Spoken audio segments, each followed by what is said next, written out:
Hey, my name is Jordan. I'm going to go over some of the key components of basic life support, or BLS, from the American Heart Association for Healthcare Providers, Part 1. When should you initially ensure that the scene is safe? Answer: when I see a potential victim. Which victim requires CPR? A victim who is unresponsive with no normal breathing and no pulse. What is the best way to open the airway of an unresponsive victim with a non-suspected neck injury? Use the head tilt chin lift. What is the maximum amount of time you should check for a pulse? No more than 10 seconds. Which of the following devices or technique is not recommended for a single rescuer providing breath during CPR? Never use a bag mask device. What is the recommended depth of chest compressions for an adult victim this year? 2 inches or 5 centimeters for an adult, 1.5 inches or 4 centimeters for an infant. A child is the same as the adult at 2 inches or 5 centimeters.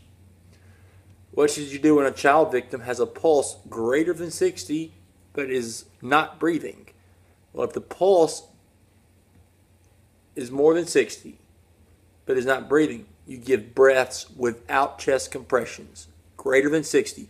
If it is less than 60, you will give chest compressions and breathing. What is the compression ventilation ratio for a one rescuer adult CPR? It is 30:2.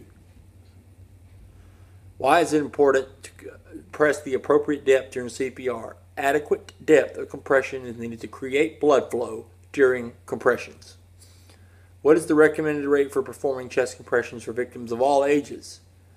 At least 100 compressions per minute. Which of the following is recommended to minimize the risk of air entering the victim's stomach, also known as gastric inflation, during bag mask ventilation? Give a breath just until you see the chest rise. Don't try to blow up their lungs. Which of the following victim statements is true about choosing AED pads or an AED system for an adult victim?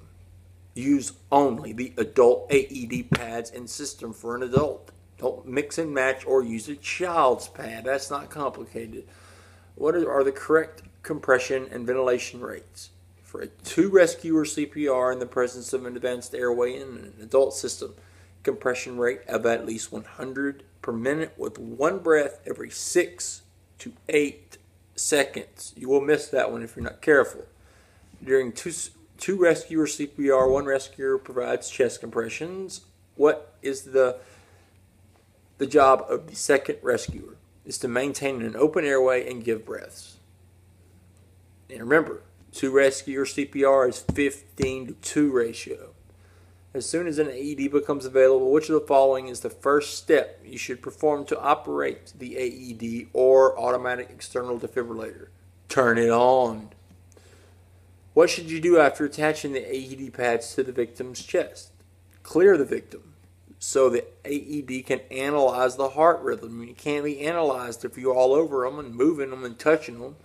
What should you do after the automatic external defibrillator delivers a shock? Immediately restart CPR, beginning with chest compressions. Don't stand back to admire your work. If a victim of a foreign body airway obstruction becomes unresponsive after you send someone to activate the emergency response system, which is the first step, what is the next recommended action? Start CPR, beginning with chest compressions. What is the compression to ventilation ratio for a 2 rescuer child CPR? 15:2. What is it for an adult? 15:2. 2 rescuers. 1, it's 30:1 for an adult, 30:1 for a child. What should you do when administering breaths by using a bag mask device for a child who is not breathing but does have a pulse?